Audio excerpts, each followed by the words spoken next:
Hi everyone. Who doesn't want to be more relaxed? It feels like everywhere we turn, we're bombarded with messages and marketing for ways that we can relax more. A lot of people live under a lot of pressure and stress related to challenges like finances, paying mortgages and bills, work stress, relationship stressors, parenting stress, and general stress about the state of the world. There are so many things that we can stress out about. And so the thought of being able to get some relief from that stress, the thought of being able to experience a state of relaxation or contentment, that sounds really, really appealing. But the question is, how do you do it? How exactly can you relax? That's what we're going to be talking about in today's video, the various different types of relaxation techniques and skills that you can work on to get better at relaxing and buffering against the effects of day-to-day stress. Now, rather than making individual videos to explain each of these different types of relaxation techniques, what I thought would be more helpful is to have one video explaining the different types of relaxation techniques, and for each one, I'm going to provide a link to a YouTube video that you could watch that provides much more detail and training in the different types of relaxation skills. I thought that there was no point in me making another relaxation video when there are plenty of really good relaxation videos already available. Rather, what I want to give you is a menu of the various different types of options of relaxation skills, so you can think about which ones might be most suitable for you and try them out until you find one or two that really work for you. So the first technique I want to talk about taps into the power of breathing. And this is something called diaphragmatic breathing or belly breathing. Now, in order to understand how diaphragmatic breathing works, picture your breath as a wave. Now, not a crashing, roaring wave that you see in surfing videos, but rather a gentle wave, flowing in and out effortlessly. It's this natural flowing of your breathing that diaphragmatic breathing as a relaxation technique taps into. Diaphragmatic breathing involves you breathing deeply into your diaphragm, that muscle that separates your lungs from all of the other organs in your abdomen. As you breathe deeply into the diaphragm, this extends your belly to expand as you inhale, and then it contracts as you exhale. The wave of air comes in and the wave of air goes out. Diaphragmatic breathing is a fantastic way to activate your body's relaxation response by slowing down and deepening your breath. And by doing this, what you're doing is you're sending signals to your brain that all is well. And this in turn can then reduce stress hormones and promote a sense of calm. Another way of thinking about it is that physiologically, your body can't be in a high state of stress when your breathing is slow and calm. If you're curious to learn more about diaphragmatic breathing and see it in action, I'd recommend you check out this video that I'll link to in the description below.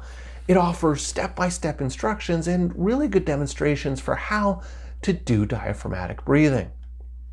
The next relaxation technique I want to talk about is something called progressive muscle relaxation. And the idea of progressive muscle relaxation is that you systematically tense up and relax each of the muscle groups in your body, focusing your awareness to the sensations of the muscle tension, and then letting go of any tightness or discomfort as you relax the muscle. So what typically happens with progressive muscle relaxation is that you focus on a particular muscle group, intentionally tense that muscle group, hold the tension for 10 to 15 seconds, and then let that tension go, which actually allows for cascading relaxation in that muscle group, and so it ends up more relaxed than where it was before you started. Progressive muscle relaxation can be a powerful method for achieving deep physical and mental relaxation. By consciously tensing and releasing your muscles, you're also heightening your body awareness and learning to differentiate what it feels like when you're tense versus what it feels like when you're relaxed. And this can be particularly helpful for people who hold tension in specific areas of their body, like their shoulders or their jaw. If you're interested in trying out progressive muscle relaxation, I'd encourage you to check out this video, which is an excellent guide and shows you how to practice this technique at your own pace. Next up, we're going to talk about guided imagery. Now, guided imagery involves you visualizing peaceful scenes or engaging in a virtual journey that transports you to a place of tranquility and calmness. It takes you out of the frenetic energy and stress of your environment and takes you in your mind somewhere calm and peaceful. Guided imagery uses your mind and your imagination to create a relaxing and rejuvenating experience. By vividly imagining yourself in a serene or peaceful setting, you can activate your senses and tap into the connection between your mind and your body. Guided imagery can help reduce stress, promote positive emotions, and enhance overall well-being. Now, one of the things about guided imagery is that it can be very personal, and guided imagery that works for one person may not work for someone else.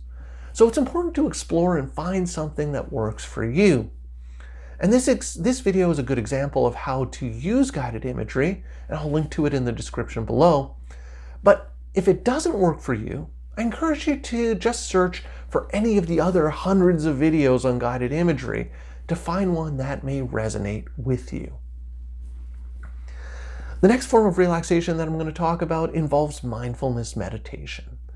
And mindfulness is a bit different than guided imagery in that it involves focusing your attention, whether on your breathing or a specific object, or simply observing your thoughts and emotions without judgment. Essentially, you just become an observer of what's going on around you, and not analyzing, not interpreting, not questioning, just observing. And what this can do is that it can help quiet your mind and cultivate a sense of inner peace. It can also help you get out of that monkey mind where your mind is jumping from thought to thought to thought to thought to thought, and you can just focus on one thing at a time. Mindfulness has been practiced for thousands of years and has lots of benefits in terms of reducing stress and promoting mental well-being.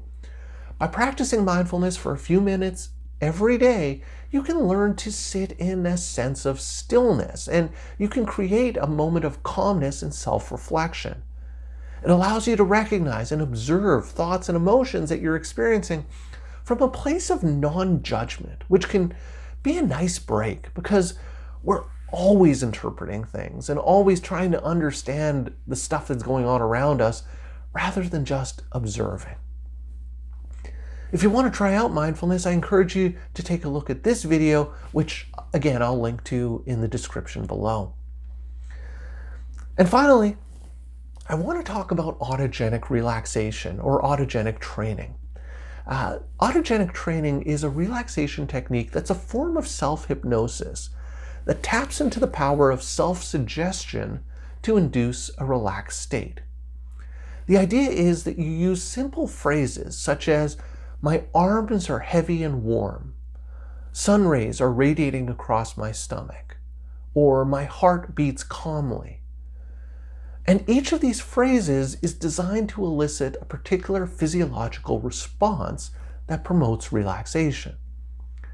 By directing your attention to the specific sensations using these phrases, you can activate your body's innate relaxation response and gain some control over aspects of your physiology that you may have never thought you could control, things like blood flow and skin temperature.